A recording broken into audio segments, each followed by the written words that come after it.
Welcome back.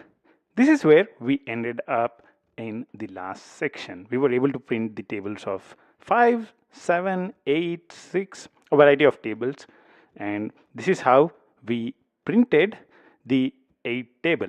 Now, if I want to change the code to print 7 table, then the way we would do that is by 7 into I, right?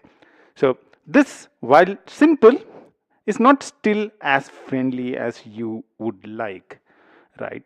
So if I would want to be able to print a 7 table, it would be awesome if I would be able to say print multiplication table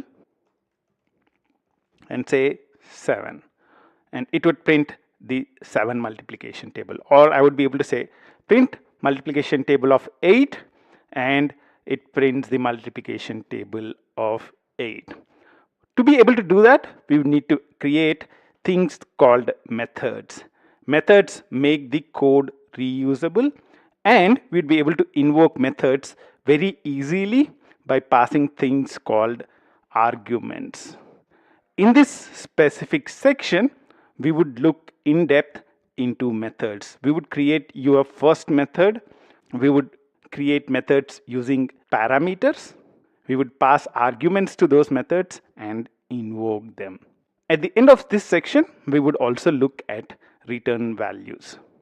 So the objective of this section is to be able to create a very dynamic method that would enable us to be able to call things like print multiplication table 7.